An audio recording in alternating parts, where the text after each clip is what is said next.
22 of the fantasy baseball season, and here's a few hitters I look to drop this week. The first guy's Nick Solak of the Texas Rangers. So Solak, we know he's a versatile player for fantasy baseball, and he's been pretty good this season here as a surprising pickup. On the season, 11 homers, 42 RBIs, 49 runs scored, a 237 average, and a 304 on base in the last couple weeks here for Solak. A 318 average, 375 on base, 2 homers, 7 RBIs, and a stolen base. But right now, he's not doing much of anything great here. I know he's showing good average, but he's not hitting for real power. This week here, he's hitting 238 only. So right now, he's been slumping. And at this time of the season, anyone who's slumping a little or not really getting things going is a guy you got to drop, because it's do or die right now at this point of the fantasy season, especially head-to-head leagues where the playoffs started this week. So the last few games here for Solak: August 31st versus the Rockies, 1 for 2 with an RBI.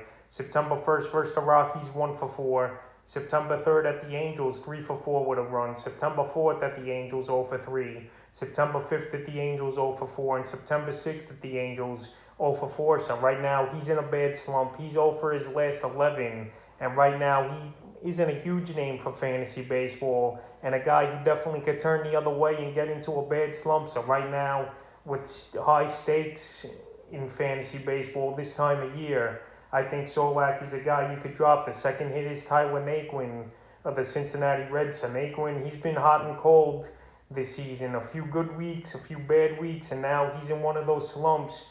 And a guy who's not getting as much playing time as well as he should the last few games here. So on the season here for Naquin, 19 homers, 70 RBIs, 5 stolen bases, 52 runs scored, a 273 average, and a 337 on base in the last couple weeks here for Naquin. He hasn't just played much. He's only had in 2 weeks 34 at-bats, a homer, 4 RBIs, 3 runs scored, a 324 average, and a 378 on base. So obviously those are good numbers. But right here, he hasn't started many ball games. The last 3 out of 4 games, Tyler Naquin hasn't started. And right now, you need a guy out there as a hitter who's going to start each and every day pretty much for your roster. So the last few games, August 30th versus St. Louis, 0 for 3. September 1st versus St. Louis in a doubleheader. He only played one of those games, 0 for 2. September 3rd versus Detroit. He didn't start that game, but he went 0 for 3. September 4th versus Detroit, 1 for 1 with 2 RBIs. Didn't start that one either. September 5th versus Detroit, 2 for 3.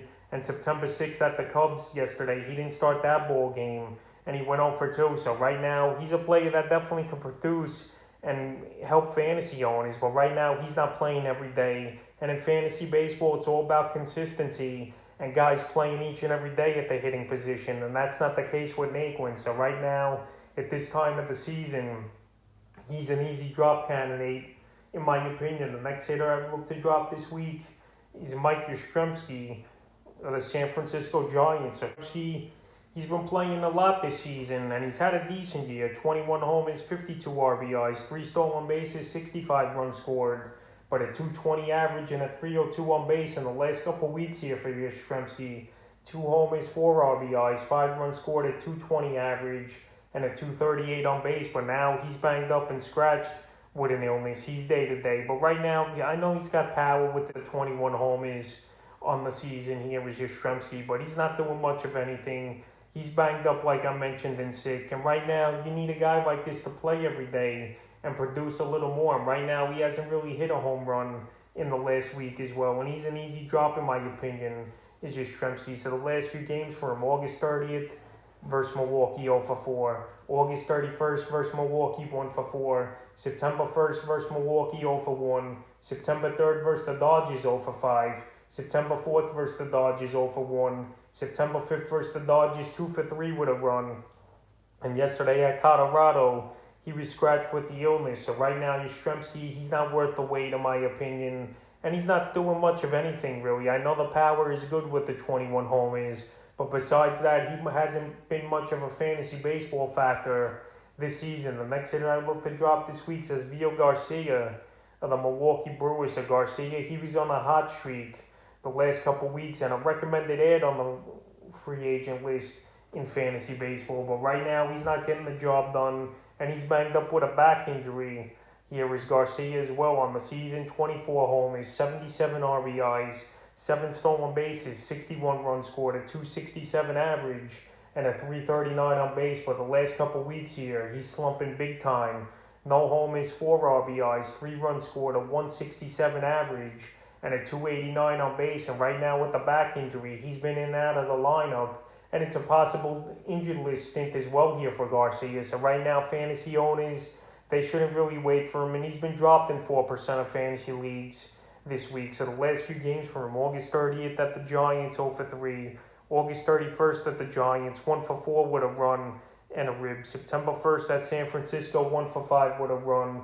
September 2nd at San Francisco, 0 for 3. And September 3rd and 4th, he sat out. September 5th, he pinched hit and drew a walk in that game. And September 6th versus Philly, he didn't play as well. So right here, Garcia, he's not been in the lineup the last 4 or 5 games here for this Brewer team. And I think they're just going to put him on the injured list, obviously, Milwaukee. Right now, they're still in first place in their division. And this back injury is lingering. And obviously, it's a tricky injury and an injury you don't want to play with here, especially the back. It's where you use and get all your power from, your legs and back, especially as a hitter and a big guy like Garcia. So right now, he's a guy who would drop in fantasy leagues, and the Bros would be smart, in my opinion, to put him on the injured list and have him ready to go in 100% for the playoffs. And the 5th and final hitter I look to drop this week's Ruiz of the Washington Nationals, of a highly touted prospect and big chipper in the deal for Max Scherzer and Trey Turner.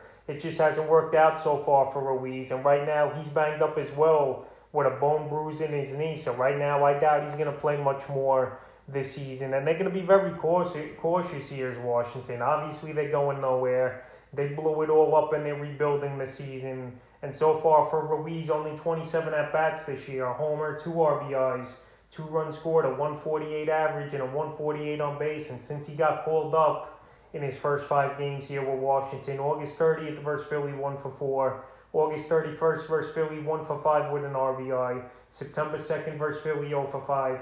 September 3rd versus the Mets, he pinched hit 0 for 1. September 4th in a doubleheader versus the Mets, 1 for 5 with a run. And the last 2 ball games versus the Mets, he sat out with the bone bruise. So right now, he's another guy I could see going on the injured list here for this national team. And they're going to be cautious with him. They're going nowhere this year. Next year's a new season to see what this kid's got. And obviously, he's going to be a big part of the future here, especially getting them in a Trey Turner and Scherzer deal. But right now, he's not a hitter usable for fantasy. So that's a few hitters I look to drop here in week 22 of the fantasy baseball season.